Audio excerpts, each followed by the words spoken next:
omusazi we genda kuba omusujja sendi omushiija we genda kuba omuzibe sendi okuma we genda emigongo obusazi w'omugongo amagulu okushaasha omagulu obutalaba obutahweza fa ku bantu bano ng'abantu abo mwemizimu ekyonoona abantu ekisuruwaza abantu genda obulema we genda obutalaba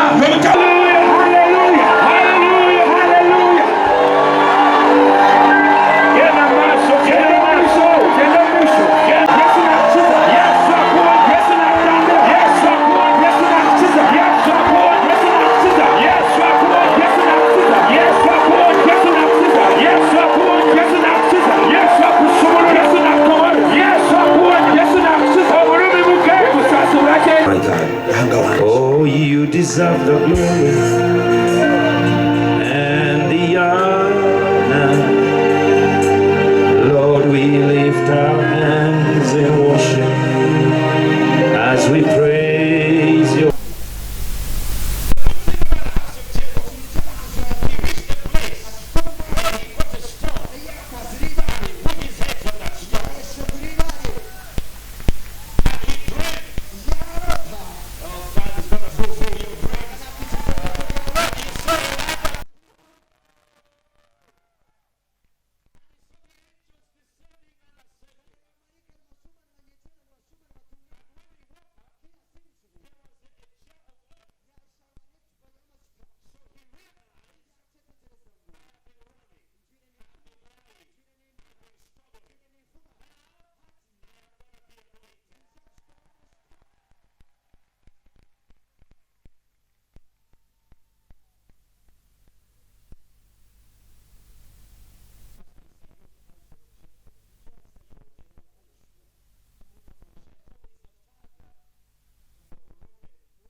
We've been talking about oneness versus unity.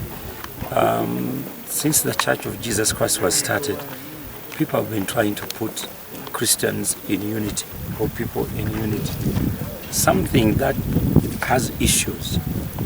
The Word of God is very clear. It talks about oneness. Because oneness, there's no compromise. I come as I am, He come as He is, but we have something that puts together us in oneness. And that is Jesus. And that is Jesus Christ. And that's the Holy Spirit. And that's the Bible. So I don't have to change to appease Him. And He doesn't have to change anything. Not even His language or His culture or His everything. I embrace Him as a brother. He embraces me as a brother in the Lord. And that is the oneness God is talking about. So with oneness, we will be able to do a lot of things because we wish the best for each one of us. Each one of us wishes each other to succeed. I'm not jealous of what he does. I am happy because he's my brother. Even when something terrible happens to me or him, definitely I know he is my brother. I will be there. Or whatever, when he celebrates, I celebrate. That's why Jesus talked about in John 17, and that's why Jesus Christ tells the people, a man shall leave his mother and father. They shall be one. What we need in this country is to be one. When it comes to development, we are one. When it comes to building roads, we are one. You know, when it comes to build a factory, we are one. If we go in for oneness, it's better than unity. Because unity, you need glue to put it together. Yeah. And once what puts you together is no longer there, it breaks again. Yeah, sure. It breaks again because you are compromising and you are adding something. But if we are one as a country, that's why European countries, European teams are winning in soccer because they go in the field as one. They go as one. We saw it in France. The players were Africans, but those people were trained to play as France. To play as France, to play as Germany. For us, we go in there. I don't know. But oneness is something that we need to try. And I believe God will bless us mightily. And also, what we've been doing here is to realize, because we are seeing, when we see what Pastor Ezra has done here, in all this area, what he has put up there, now it's going to encourage other people to also come back and develop their areas. Because it's possible. He has shown us the way that it can be done. Even in the midst of Kabura, you can still do this. So I believe people in Uganda who have money, or even if you don't have money, believe God. Believe God. You can still come, and when you come here, you are going to employ people in the communities, in poor communities. You are going to be able to bring development. You are going to be able to show an example of young people so that they don't have to run to Kampala, run to the cities. Yeah? We have a problem of our young people running to the urban, leaving the rural. But now you can remain in the rural. You know, we've been using helicopters to come back here. And I saw all these kids who are running when the helicopter come. What about if there's an airport here? How are we going to develop Africa? By doing things in Africa. By developing, by supporting those who do it. And if we do that, then God will bless us mightily. Walimu kubeera obumu n'okwegatta. Abantu bagezezzaako nnyo okuva ensi bwe yatandikwa okwegatta. Naye buli kye bagatta kibumbulukuka. Buli kye bagatta kyegattulula. Lwaki? Kubanga osanga ne Katonda tali mu kwegatta. Katonda ali mu bumu. Kuba Katonda ali omu. Era tugamba nti omusajja ky'anaabalekanga kitaawe ne mukazi we ne babeera omuntu omu. Ndi wakati mu kuwandiika ekitabo ekyo mmanyi kijja kuyamba bannayuganda. Tufuuka tutya omuntu omu, tukola tutya obumu, si kwegatta. Kubanga abantu bagezezzaako nnyo okukola obwegassi naye bulema. Kubanga ekyo kyabagatta bwe kiggwaawo gaamu abatakyakwata buli muntu aba agenze ku lulwe. Naye bwe tubeera obumu nti katuzimba luguudo, ffenna ne tukikkirizaganyako ne tuzimba oluguudo, ffenna ne tubeera omuntu omu, tujja kukola ebintu mu kaseera katono nnyo n'ensi yeewuunya. Kyensonga lwaki tuli mu bumu. Kyetuvudde tusalawo tukuŋŋaanye ente zaffe tuziteeke wamu tumanyi nti Kabura tutandisewo ekiraalo ky'abalokole. Bwe tunaagenda ekiruhura nga tukola kyekimu, bwe tunaagenda Entebbe nga tukola kyekimu, omwaka gino agenda okwetooloola ng'obwavu tugenda tubusengula okuva mu balokole.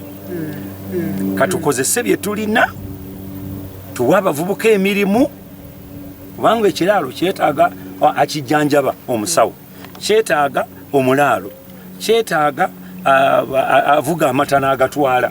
Kati egyo emirimu giri esatu immediately emirimu esatu gibeera giri provided nga tonakola kintu kirala kyonna. Emirimu esatu, abakuba sengenge, abagula ogenda okulaba yina abateekamu omunnyo, ogenda okulaba nti kiraalo kyokka kitono nga kyemployinza abantu 5. Kati beera n'ebiraalo omutwalo gumu mu Uganda be bantu abavuka emitwalo emeka gyosobola okufunira emirimu. Nze ndowooza nti kino kijja kutuyamba kinene nnyo okutujja obwavu n'ennaku n'ebizibu bye tulina. Ezra Mugisha nze nkulembera Purification Family Altar. Ekyo kyoto si kanisa naye twakitandika myaka kati 10 tuweze emyaka 10 kuva 2013 kutuuka leero kati ekisinga ennyo lwaki nayita muzeeyi Pastor Robert Kayanja from Bagam Lako Center is one nti muzeeyi tabuulira njiri yakugenda mu ggulu yokka naye nga bwe tumanyi nti abantu tuli mu phases bbiri waliwo eggulu ate waliwo n'ensi abuulira enjiri ey'okukulaakulana olwaleero pulezidenti waffe yeetoolodde eggwanga abuulidde enjiri y'emu naye abamu oluusi osanga tetugitegeera lwakuba tulowooza nti bya politics naye nga in actual sense si politics mbeera za bulijjo kati muzeeyi kyakoze leero wano mu maka one asetinze ekintu bulijjo kye boogera mu Luganda nti obumu geemaanyi kati mu dakiika ntono tuwezze ente 5 naye singa bagambye nti Ezra yekka aleeta ente 5 kyandibadde kizibu singa bagambye gundi aleeta ente 5 kyandibadde kizibu naye mu dakiika ntono twegasse mu bumu ne tukola ente 5 kyendowooza ente 5 wano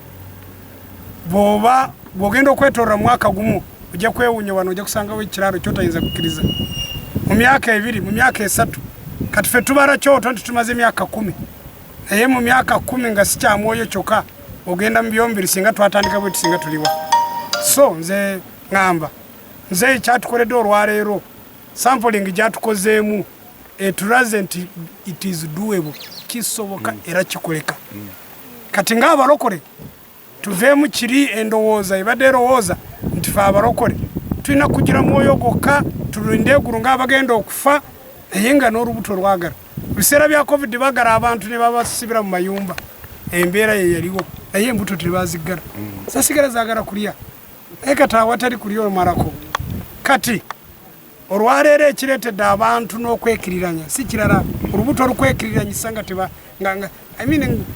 tebina twala na second you will compromise why embeera ejja kukunyiga okompromisinge kati toyinza kwewala kibi kati weewaza enjala baba kulimba ekirala ne bw'oyagala nnyo ojja kutuuka ebiseera osange ng'omuntu aseerera agwe mu kibi si lwa kindi lwakuba enjala emuluma so tweyanza